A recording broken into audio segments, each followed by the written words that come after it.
Hello, everybody. Thank you for tuning in to Sonny Chung Podcast. My name is Sonny. I'm the host today. It's a privilege to have Mr. Brad Blazar on the show. I've been following his work. We connected, who raised over $2 billion in capital, and it is a privilege to have him on the show. Brad, for my audience who doesn't know you, can you give a 30-second background, who you are and what you're about? Yeah, my name is Brad Blazar, and thank you so much, by the way, for the great introduction, Sonny.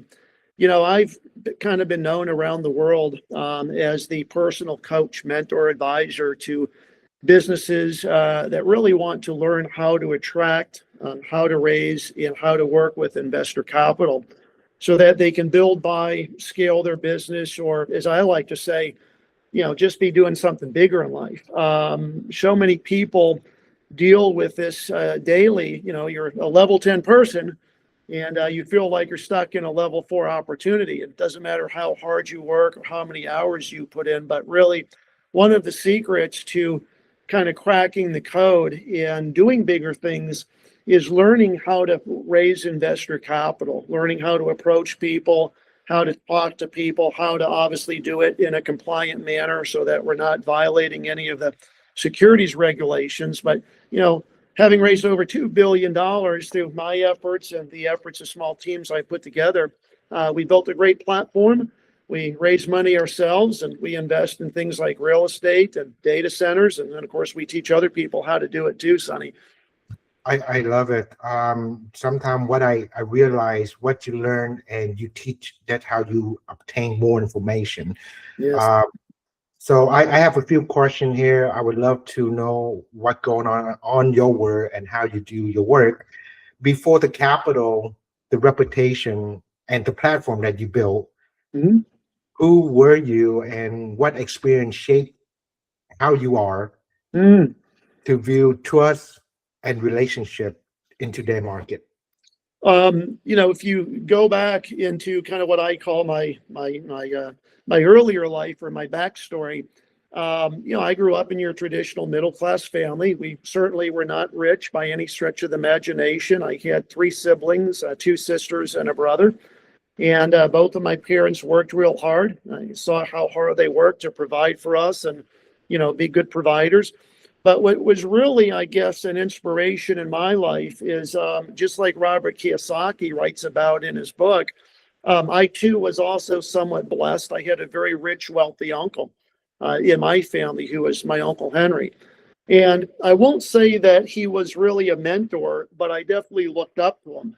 And I realized that, I kind of emulated him and wanted that type of a lifestyle and wanted the privilege of being able to enjoy the things that I saw him able to enjoy.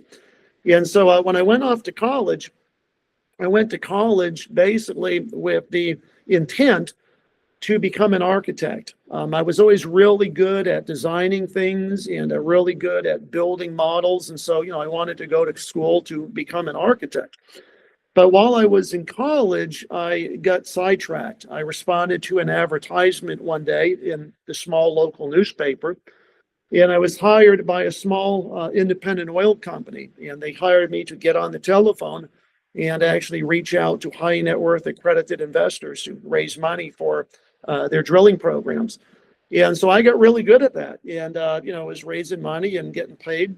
And then I went to work for a second company doing exactly the same thing. Unfortunately, the values of the other company didn't align with mine. They were doing some things I felt were improper. And so I resigned and I took some money that I had saved because I was making good money. And at the age of 23, I started an oil company. And I keep telling people that I never drilled an oil well. I mean, I had no idea how to even do that. Certainly at the age of 23, when I dropped out of college, I didn't know anything at all about building or managing a multi-million-dollar business. But what I did know and what I learned from my wealthy uncle was you always surround yourself with people that are smarter than you or that have the skill set that you lack. And so naturally, at the age of 23, I found an accounting firm, an accountant, to handle my books and records. I got an attorney to help me put together the legal structure and put together the offering documents I needed to share with my investors. And I built a small sales team and we scaled. And, over the course of about a decade, I was able to build a pretty nice, small, little medium-sized oil company for myself that did really, really well. When the oil and gas industry kind of collapsed in the late 80s, early 90s, I slowly collapsed the business, shut it down. We never had to file for bankruptcy because we were debt-free. And then I went back to school to finish my degree program. And when I came out with honors, I was very disillusioned. I was, basically interviewing for jobs. I was newly married. But the real struggle and the real frustration I had, and this actually drove me into a little bit of a depression, is people wanted to pay me a salary, Sonny, close to what I would make in a good month. I was an employee with my own business. I was making, upper six, almost seven figures a year. And they wanted to pay me what I used to earn in a month. And I just said, man, this is like ridiculous. I can't live like this. And so I kind of bounced around from job to job for about a year and a half until one day it dawned on me. I said, what is the one primary skill I have that other people would pay me a lot of money for? And what I realized was that one skill was I knew how to raise a lot of money. I'd raise literally millions upon millions of dollars. And so I took that knowledge and I went out into the world and I sold my services as a professional capital raiser for some of the world's largest financial services firms. And over my career, I became really good at it. I became the head of capital markets, national sales director, and president for some of the largest real estate investment sponsors and some of the largest financial services firms. And that's where I've raised well over $2 billion through the teams I hired and the teams that worked alongside me at each one of these different positions. When I retired a few years ago, people kept calling me, hey, Brad, are you still raising money? No, kind of hung my hat, I'm done. But the phone kept ringing. And so rather than going back and working for other people, I decided to launch a consulting firm, providing consulting services and advice and mentoring. And today it's grown to a global platform. We got clients we work with, Sonny, all over the world, in Australia and Canada and over in England and in the Middle East. And it really has been a blessing because I just love helping people transform their lives. I love taking somebody by the hand and showing them how to raise that first $1 million. Because once they do that, man, the future is just, how much more do you want to raise? Like, you want to raise 5 million, you want to raise 50 million, there's no limit on what we can do here. And many of the clients that we consult, they manage hundreds of millions, and in some cases, they're billion-dollar businesses. Wow. Thank you for sharing that. When you share this, I already think your story resonate with me in somehow. I did dabble with oil and gas raised capital before. Yeah. It's a little bit different. I work with an oil and gas business with one of my close, I would say, my adopted sister in San Antonio. It's very interesting space. But from your hardship, I see how you can form to be a better version of who you are. And your story remind me of a book, like Go Give, so it's great to see someone with your expertise and giving back. Yeah. But let me go back 1 second here.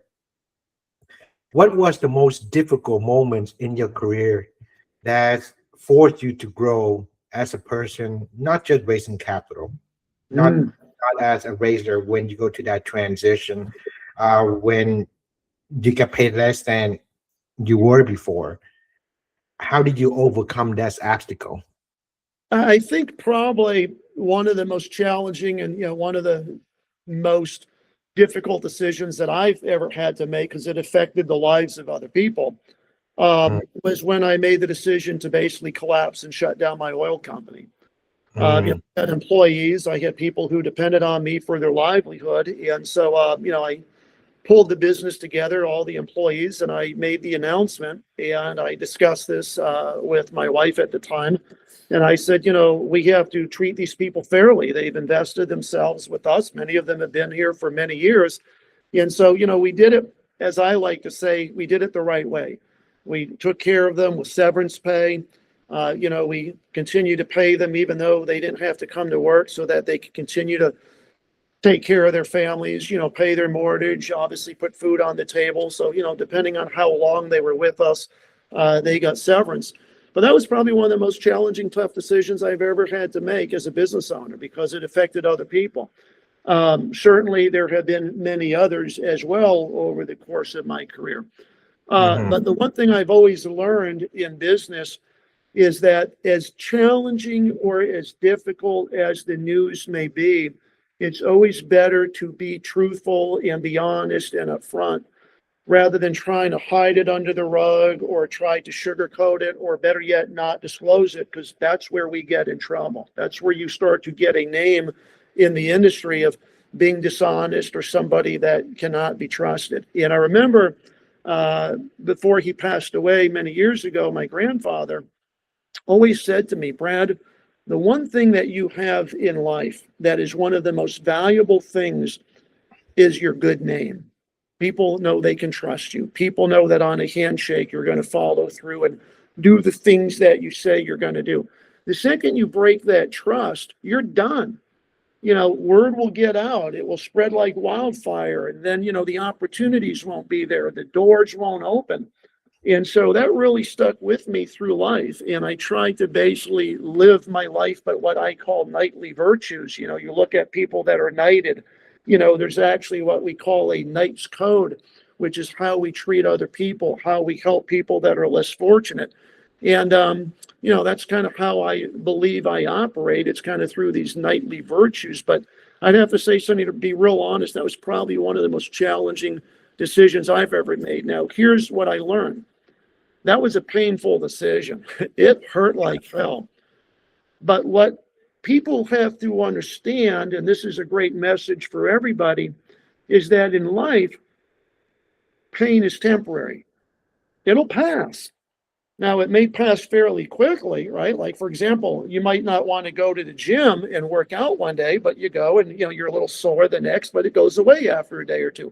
Some things hurt for a longer period of time, like the passing of a loved one, right? Or maybe the passing of a loved pet. That might, you go through, obviously, the mourning. But everything that hurts will soon pass. And so what you have to realize is you just look forward to the future. You realize that there's a bigger plan or a bigger future ahead of you where you're going, and you just keep showing up and you just keep putting out and you just keep doing what you need to do to hit your goals. That's kind of how most big people operate. What I've learned from a lot of the people that I've interviewed on my show, Capital Catalyst, or that I've met when I speak on big stages, is successful people have a way of kind of blocking out the noise, right? In the world, there are so many distractions. I mean, my God, you could worry about the economy. You could worry about politics. You could worry about another war. There's all these distractions. But what really successful people are able to do is block out the distractions and just move forward on a goal and be laser focused on moving forward daily with the habits and the actions they know are going to move them closer to the attainment of that big goal. And I remember watching a interview with Arnold Schwarzenegger, and he said, so many people in his, gravelly Austrian voice hate going to the gym because you sweat and you're sore. But he said, I looked at it differently. I had a goal. My goal was to be Mr. Universe. And every pump and every rep I knew was moving me closer to that goal. And that's why he obviously became, Mr. Universe and a major movie star. And of course, the governor of California, is he looked at things very differently. And with my daughter, who's a teenager, 14, I tell her, don't listen to your friends. Don't worry about what other people are saying about you, honey. You just need to focus on yourself and being the best version of yourself that you can be. Because, in high school, she's a high schooler, there are bullies and there are people that are going to try to pull you down, and it's a reflection on them, not on you. Thank you for sharing that virtual with our audience. It's going to go align with the show. Is about personal development that lead to your professional life also.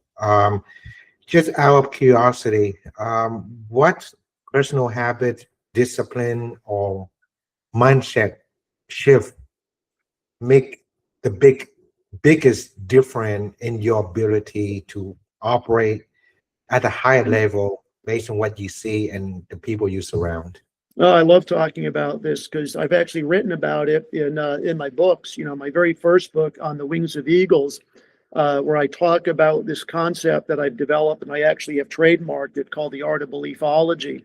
What we believe largely defines our lives because it is supported by underlying habits. Okay, daily habits create a belief system over time. It doesn't happen immediately, but if you continue to have this habit, it reinforces itself over time, and then it fosters a belief.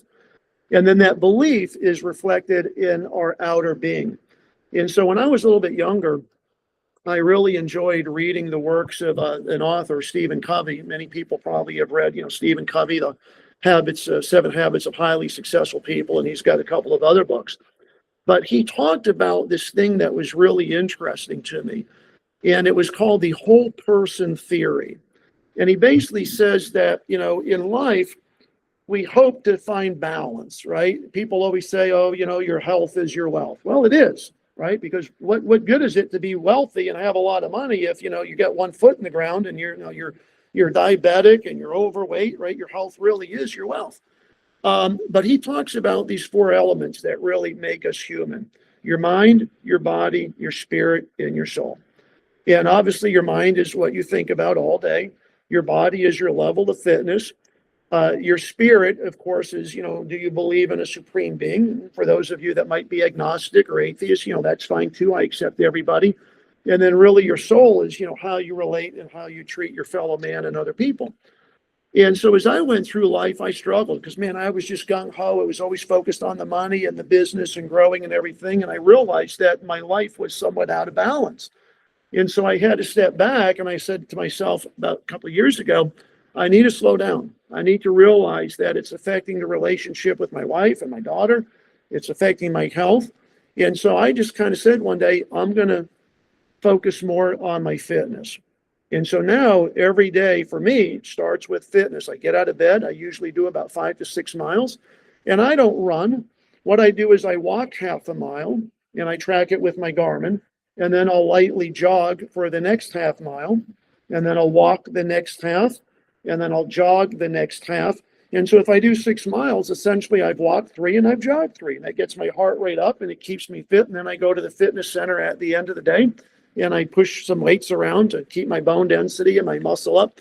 But, in the last 3 months, I've lost almost 25 pounds, lost almost 4 inches around my waist. And so I'm increasing my level of fitness as I get older because it's important to me. The other is really just, creating great relationships. One great message for all your listeners, and this is so very true, is if you're not happy with where you are at this point in your life, take a look around you. Okay. You are the average of the 5 to 7 people you spend most of your time with. And so if you're hanging around with people that are overweight or lethargic or unemployed, or, as I like to say, not really moving forward with any goals or any dreams or aspirations in life, you tend to gravitate kind of at that level and start thinking along those same lines. If you start going to big time events and you start learning from the big speakers on the stage, and you sit towards the front where you've got the other 7, 8, 9 figure entrepreneurs that are paying a little bit more for the VIP seating, and you talk to them and you network, your mind changes. I call that a mindset of expansion. You start thinking bigger. You start thinking about the opportunities ahead of you. And one of the things that I always talk about when I get on stage is I ask the audience, what is the single biggest opportunity that's right in front of you right now? What does that look like? And why are you not capitalizing on that? And a lot of times it comes down to, I just don't have the money, right? And so we teach people how to get the money from investors so they can take that dream or they can take that goal and they can hopefully turn it into something very, very real. But I think that, when it comes to mindset and transformation, It's really this concept, the art of beliefology. And I have a word that I want everybody to write down because this is a great word. You'll love this word, Sonny. Don't focus on the wealth. Focus on becoming what I call a fulfilionaire. You want to become a fulfilled person in all areas of life. And so focus on becoming a fulfilionaire, somebody that's not only rich and wealthy that can help others, but also rich in the other areas of your life, your health, your fitness, how you treat your loved ones. That is my word of the day, fulfilionaire. Isn't that a great word? Become a It is fulfilionaire. billionaire. Yeah. Wow. That is really a paradigm shift. People want to be a millionaire. Fulfilled millionaire is different. Absolutely. Fulfillionaire changes everything. I mean, I know a lot of people, Sonny, that have all the money they could ever need, and they're basically, you know, just unhappy. They're depressed because, everybody believes, oh, if I have a lot of money, that will solve my problems and I'll be happier. Not necessarily. I know a lot of people with a lot of money whose problems are a lot bigger than yours. And so, don't focus on that. Yeah, it's great to be financially independent. But, what I've learned is it's not being a millionaire. It really is more about the passive income that gives you the financial freedom in life. It's what Robert Kiyosaki talks about in the book. If you take your earned income, let's say you have a job, you're an employee, or, maybe you're a 1099, but you're working for someone else. Take your discretionary income, whatever it is you have, and start investing it and learning how to invest it in things that are going to generate passive income for you. Might not be a lot, the first year or the second year, maybe a couple extra $100 a month that's coming in passively. But guess what? That'll now make your car payment. And then eventually, if you keep focusing on that, you'll eventually be able to make your rent and your car payment. And if you get to a point where you sit down and you say, okay, what is my monthly budget? My rent is this, my car is this, my groceries are this. I need to make roughly $3,500 a month in passive income to cover my living expenses. And then focus on doing that as fast as you can. Because see, once you do that, you can fire your boss. You have a lot more options and flexibility now in life because you don't need a paycheck. You got all this passive income. I can still pay my rent. I can still buy groceries and then focus on building the wealth. And, I know people that will tell me, look, man, I make $60,000, $70,000 a month in passive income. I quit working tomorrow and the money's just going to keep coming in. That's a place that I think most people want to be. But see, here's the things that we don't teach that in our school system. Our school system is flawed. Our school system shows us how to just fit in and be an active member of society and work real hard and put money away. And hopefully someday in our 60s or 70s, we'll have this little check called a Social Security check. And if we're lucky and we work for the government, maybe a pension, but most people don't have pensions nowadays. And that's why, in the late 60s and 70s, so many people are still working because our system is flawed. We need to start teaching people like you and me how to invest, how to create passive income, how to think differently, and learn from other people. Well, thank you for sharing that, Brad. It's resonate a lot what you just say and help me think, because we all have our journey we're walking on and we try to be successful in our own ways, in our own term. Success always comes with a cost, right? Mm-hmm. You have to give up something to accomplish something else that you want. Right. What did success take you from you? Mm-hmm. Or that you learn how to identify it in your own terms? What you need to realize as you grow and mature and evolve is that you will become a different person. And so as you move forward and, become that different person, thinking differently, just doing different things, working out every day differently, maybe being more on social media, posting every day,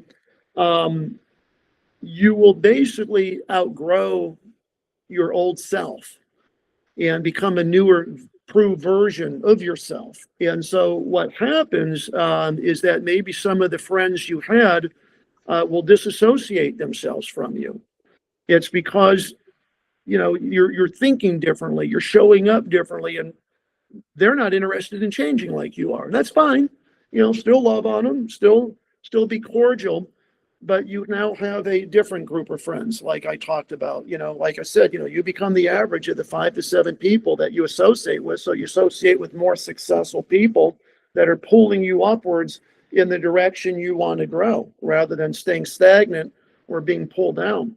And so that's really tough thing, because you start realizing I'm no longer friends with the same group of people I was friends with 3 years ago, and that's okay.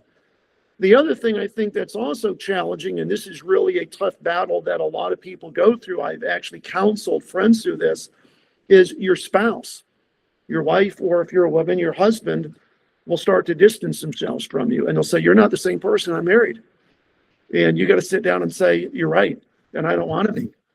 So you either get them on the same journey with you, right? And we see a lot of what I call the power couples that have done this very successfully. You look at Grant Cardone, well, Elena Cardone's right by his side, right? Or you look at Andy Elliott, right? Who's got a great company in Arizona. Jacqueline, his wife, is again right by his side. Or my good friend, Coach Michael Burt, his wife, Natalie, is right there by his side.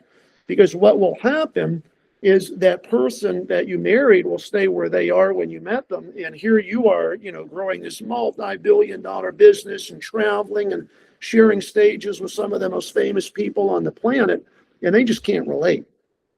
And so what you need to do in the business is figure out, where can you fit in and how can we work together? Or you really need to sit down and have a heart-to-heart and talk through that, so that they realize that what you're doing and why you're pushing yourself so very hard is for them. You see, it's when I bust my ass and I show up and I push on myself, it ain't for me. It's for them. And I heard a story about a year ago when I was at an event, really changed the way I look at life and everything I do. It was such a powerful event. I've shared it on stages. And I literally have brought entire rooms and audiences of people to tears, where everybody in the theater or in the event is just crying, bawling their brains out. But I have a good friend named Matt who runs 3 businesses that generate about $100 million a year in revenue. And he told a story. He said, we always talk about, what is your purpose in life? Find your why. Why do you do what you do? And he said, I want to share my story, and it will definitely change your story. And so he said, a couple of years ago, it was Christmas Eve, and my sister-in-law came over with her family, and me and my brother-in-law went upstairs to watch the football game, and my brother fell asleep on the couch. And right towards the end of the game, he literally just kind of jumped on the couch, and it startled me. And I said, oh my God, are you okay? And he said, yeah. He said, I think so. And he was sweating, and I could tell something was wrong. And he looked down at me, he said, I want to share something with you. And Matt said, yeah, you're my family, your brother. He said, I want to let you know, Matt, that I was just diagnosed a few weeks ago with stage 4 cancer. It's pretty bad. And Matt's like, oh my God, like, you telling me this on Christmas Eve? And he said, well, I wanted to share that with you. And of course, Matt said, well, what does Susie think? Now, Susie is the wife downstairs in the kitchen. He hadn't even told her yet. He said, I haven't told her. You haven't told your wife you were just diagnosed with stage 4 cancer? Like, what's wrong with you? And now his brother-in-law just emotionally broke down crying. Matt, I don't have life insurance. I didn't plan for this. She's going to have to sell the house, go back to work. I got 3 young boys. Like, I don't know what to say. But what Matt did is he forced the brother downstairs on Christmas Eve to share the news with her that evening. And it wasn't even 6 months. 3 months later, there was a funeral. Now, about a week later, Matt's wife came down, and she had been crying upstairs. And he said, what's wrong, honey? And he said, I'm thinking about my sister, Matt. She's got to sell the house. We know that they're not privileged people like we are. And he just smiled and said, Cookie, I know it's going to be real hard on that family, but life has a way of working itself out, and God works miracles. And so at work that day, he called his sister-in-law, and he invited her over for barbecue that weekend. And so they came over and they had a great time. The kids played in the pool. And at the end of the night, as they were hugging and saying goodbye, he opened up the lapel to his sports coat and he handed her a Hallmark gift card. And she opened that card and she broke down in tears. She said, "I cannot take this from you."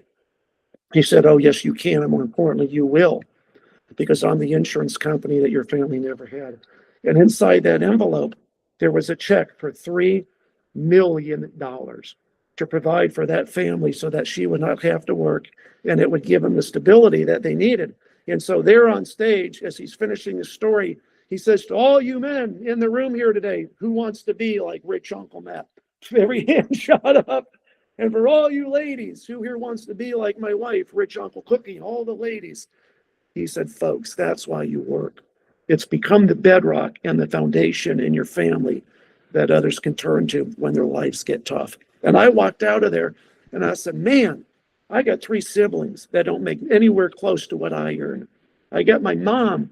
I got friends that I know are going through hell. And that's why I show up every day. It ain't for me. It's for the other people whose lives I can impact in a real positive way." Isn't that a powerful story, Sonny? I mean, no, you might be on mute there. I don't hear you. Yes, I apologize. I think it's a great story. When you become the bedrock of your community, your family, it does give you a better sense of doing things beyond yourself. Yep. And kudos to you and your uncle for what you do for your family. A lot of people don't have that kind of Right. rich uncle, and we are blessed. We are grateful for what we have. Absolutely. One mindset I realized when you grow as you go, become a person who you want to become. Toward the end of the day, you don't take anything with you anyway. All Absolutely. you have relationship and people remember you by. Yep, exactly. That's 100% correct. Yeah. Just looking ahead, Brad, what are you most focused on building now?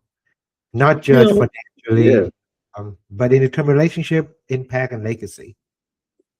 I think really as I look forward, and really try to figure out, what does the next 3 years, 5 years look like? It's really kind of building a legacy. I mean, obviously I've got books, I've got a business that will live on well beyond when I'm no longer here. But I think really it's setting an example for my daughter. Obviously she's a teenager now and she looks up to me. And, I know just from the way the world works, most young ladies marry an image of their father. And so it's really setting those expectations of the type of man that I would hope she would meet. The other is just really, how I'm impacting society, what I can do with what I have, my tools, my resources, my relationships, in impacting others. We're talking this year about doing some global events in other countries, which is pretty exciting. People that want to bring me to places like Australia and doing events there, traveling the world.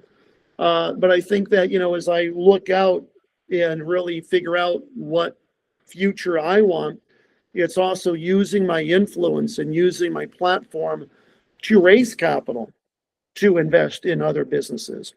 Because that really, for me, is the biggest payday as it relates to what I know, and that is using other people's capital to build something much bigger than I could otherwise build on my own. I love your ambition. I love you caring. I love you try to help small businesses. I just love whatever you say.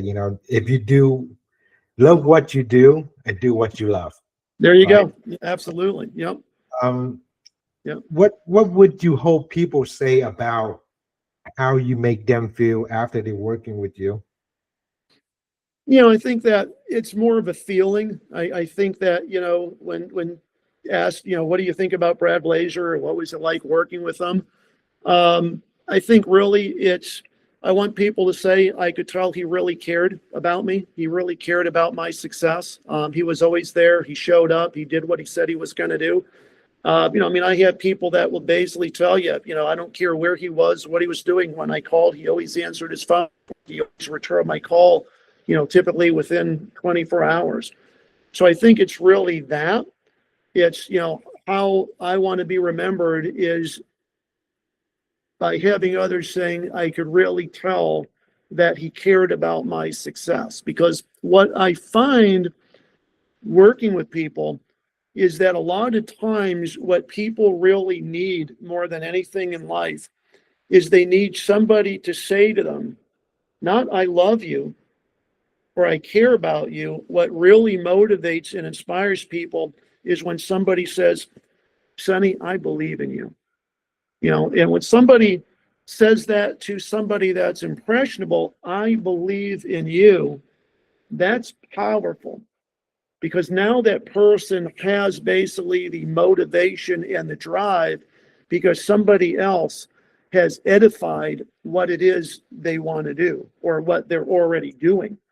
And a lot of times as we go through life, we just don't hear those things enough from our friends or from our family or for those that are close of us. And, I think that that's one of the most powerful things that you can say to a child as they're growing up. Certainly you're going to love them and you're going to hug them and you're going to protect them.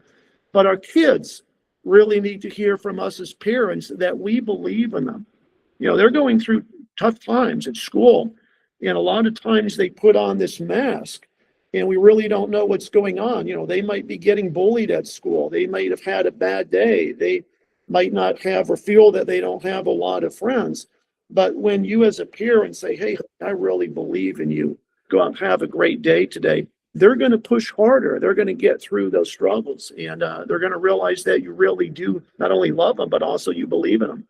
And so I really think it's that belief that we need to foster in other people that kind of brings about, like your show, the change and the inspiration to keep moving forward.